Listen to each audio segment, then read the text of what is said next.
여러분 안녕하십니까? 6월 2일 금요일입니다. 굿모닝 글로벌 시작합니다. 박명석입니다.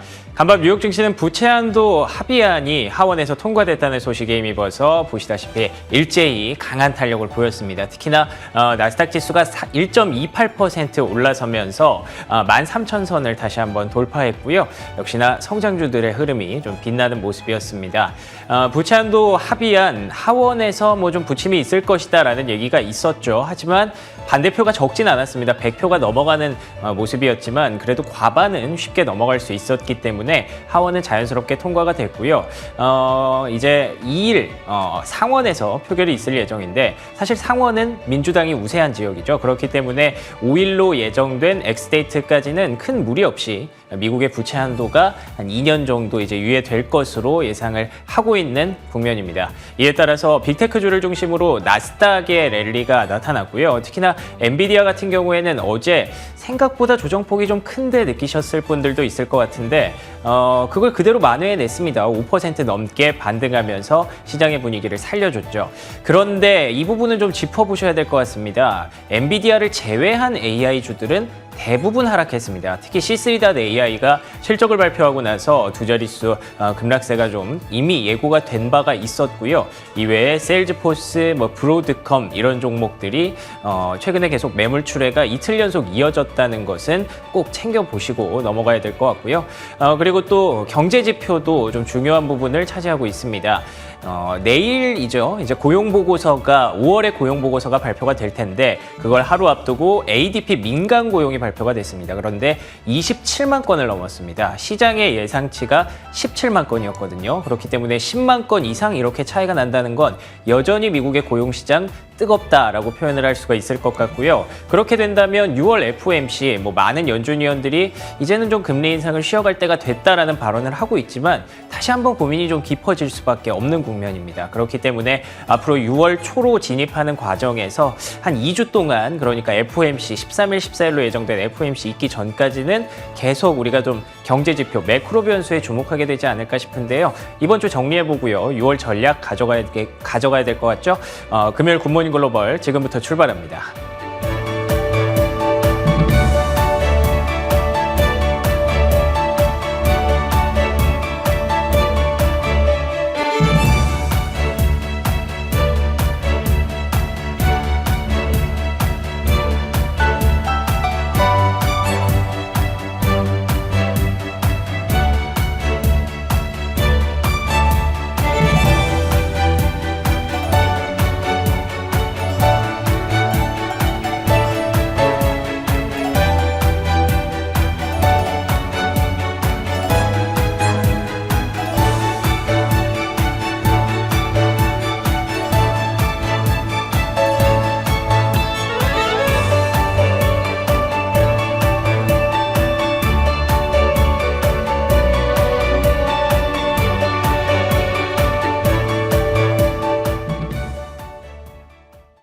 부채 한도 상향이 마무리 단계에 들어갔습니다. 이에 뉴욕 증시 3대 지수 모두 상승 마감했는데요.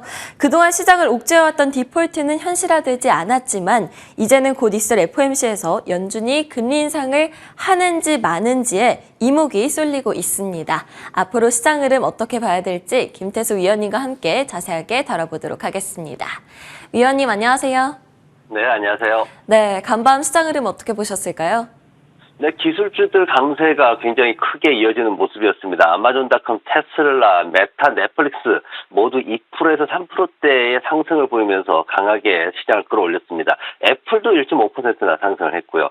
그러면서 이제 유가 반등에 따라 가지고 이제 에너지 업종이 1.7% 가장 강세를 보이는 모습이었고 유틸리가 하락한 걸 제외하면은 나머지 업종들은 모두 상승했습니다. 산업별로 보면은 바이오테크라든가 가스, 전기 이제 이쪽 유틸리티 그리고 항공산업이 하락을 했고 한 10개 정도 빼고는 나머지 한 50여 개의 산업들은 모두 상승하는 모습이었습니다. 부채 한도가 이제 하원에서 패스가 됐죠. 그러면서 이제 시장이 굉장히 좋게 잘 시작을 했는데 314대 117 해가지고 예상보다 크게 잘 이제 마무리가 되는 모습이었습니다. 그러면서 이제 앞으로 이게 이제 상원을 통과해서 잘 마무리가 잘 되면은 2025년도 1월까지, 1월 1일까지 앞으로 이제 연방정부에서 한도 가지고 이제 얘기할 일은 없다 이렇게 돼 있습니다. 그래서 2024년도 11월 달에 대선이 있는데 이런 것들까지도 이제 정치적인 리스크를 모두 해소하는 이런 모습을 보였습니다. 앞으로 이제 6월 13일, 14일 해가지고 이제 금리가 어떻게 될 거냐를 계속 얘기를 하고 있는데 지금 부의장이 나와가지고 뭐 건너뛰는 게 어떻겠냐 이렇게 얘기를 했습니다. 거기에서 이제 패트릭 하커 필라델피아 연준 총재죠. 이분도 나와가지고 건너뛰는 거 지지하겠다 뭐 이렇게 좋게 또 얘기를 했습니다. 지금 한 6월 14일 날 금리 인상 확률이 머니마켓 쪽에서는 한 38% 정도로 지금 급격하게 떨어져 있는 그런 모습을 볼 수 있습니다. 어제 그제만 하더라도 장중에 한 75%까지도 막 뛰고 그랬는데, 근데 그게 다시 내려앉은 모습이고, 경제 지표 관련해서 이제 ADP 고용 변화가 지금 이 예상했던 게 20만 건인데 27만 건대로 올라섰거든요. 그러면서 서비스 쪽에서 이제 많이 늘어나는 모습 보였고, 해고자 수는 예상치보다도 많이 못 미치는, 한 10,000건 이상 못 미치는 8만 건 정도 기록을 했습니다. ISM 제조 PMI 같은 경우는 이게 조금 문제가 있어요. 지금 2019년도 하반기에 안 좋았던 수준보다도 더 안 좋게 밑으로 떨어져 버렸거든요. 그래서 지금 예상치에도 미치지 못하는 46.9를 기록을 했기 때문에 지금 ISM 쪽에서는 5월 달에 비즈니스가 굉장히 불확실성이 높이 증가를 했다. 이렇게 지금 얘기를 하고 있습니다. 그러면서 앞으로 경기 침체에 대한 우려를 조금 키우는 모습이었고,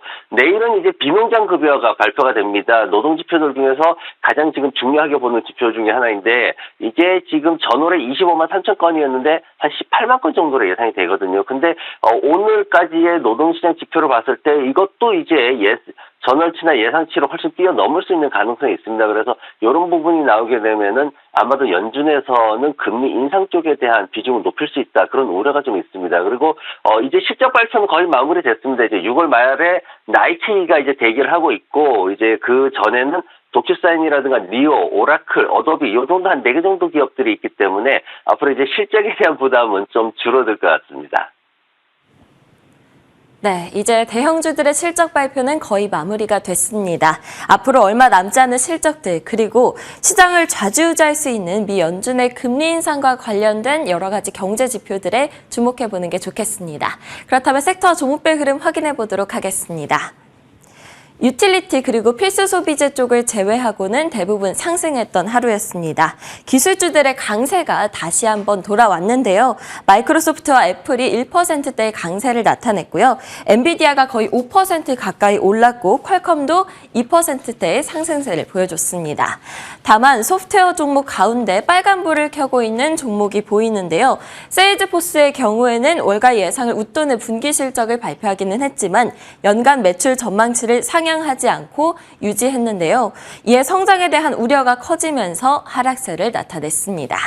사이버 보안 솔루션 제공업체인 클라우드 스트라이크는 예상치를 웃도는 실적 발표에도 성장률 둔화가 지적이 되면서 장 초반 크게 밀리다가 1.6% 하락 마감을 했습니다.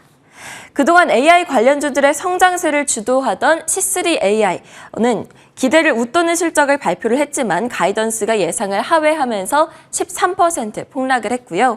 소비주들 쪽으로 가보시면 대부분 나쁘지 않은 흐름이었습니다. 아마존과 테슬라가 각각 1.8% 그리고 1.7%가량 상승을 했고요. 루시드의 경우에는 최대 주주인 사우디아라비아 국부펀드 등으로부터 자금을 조달하는 방식으로 30억 달러의 유상 증자를 진행한다는 소식에도 불구하고 주가가 13% 급락을 했습니다. 내년에도 추가 자금 지원이 필요할 것이라는 분석이 영향을 준 것으로 보여지고요. 필수 소비재 쪽이 살짝 약했습니다. 달러 제너럴이 실망스러운 실적을 발표한 이후 20% 가까이 폭락을 했고요. 반면 반려동물 소매업체인 추이의 경우에는 실적 발표 후 21.5% 급등세를 나타냈습니다. 그렇다면 위원님과 함께 자세한 종목별 이슈들 확인해 볼까요? 네, 인공지능 관련해서 C3가 급등락을 보이고 있습니다.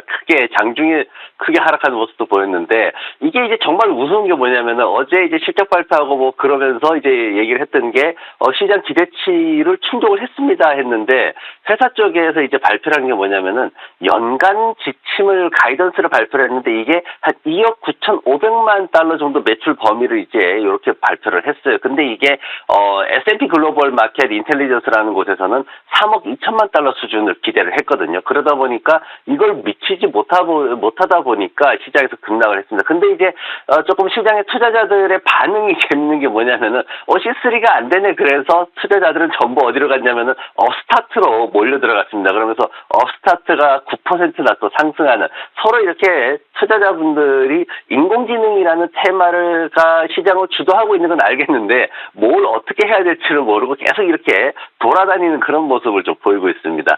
세일즈포스라든가 크라우드 스트라이크라는 이 크라우드 쪽의 이제 기업들 같은 경우에는 조금 하락세를 보였습니다. 세일즈포스가 지금 분기에 어떤 자본 지출이 좀 너무 증가했다 이러면서 한 마이너스 4% 정도 하락했고, 크라우드 스트라이크 같은 경우에도 수익 예측이 이제 기대치에 못 미치면서 마이너스 2%대 하락하면서, 크라우드 산업 쪽에서 조금 이렇게 중소기업들이 다른 어떤 그 아마존이나 이런 기업들 말고 이제 그 밑에 있는 그룹의 기업들이 조금 약세를 보이는 모습을 보였습니다.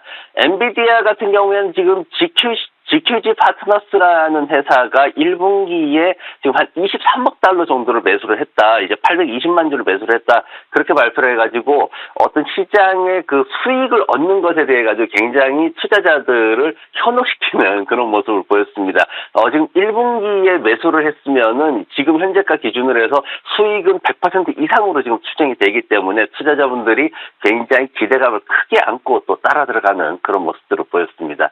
메이시스가 실적 발표를 했는데 56센트 기록을 했거든요. EPS가. 그리고 매출은 49억 8천만 달러 했는데 시장에서는 매출이 50억 달러대 그리고 45센트 정도 EPS를 예상했습니다. EPS가 기대치보다는 좋았고 매출은 좀 떨어지는 그런 모습을 보였습니다. 그러면서 이제 전반적으로 JP모건에서 이제 타겟에 대해 가지고 비중 확대해서 중립으로 이제 다운그레이드 시켜버리는 그런 보고서를 발표를 하고 이제 목표가도 낮추면서 시장에서는 전반적으로 소비에 대한 어떤 악화 이런 것들에 대한 우려가 좀 많이 나왔습니다. 그러면서 좀 주가가 많이 엇갈리는 모습 보였는데, 그래도 메이시스 같은 경우에는 순이익이 그래도 기대치를 맞추면서 또 시장에서는 기술적인 매수 구간에 들어왔다, 너무 지금 많이 떨어졌다 이런 얘기도 의견들이 나오면서 조금 상승하는 그런 모습을 보였습니다.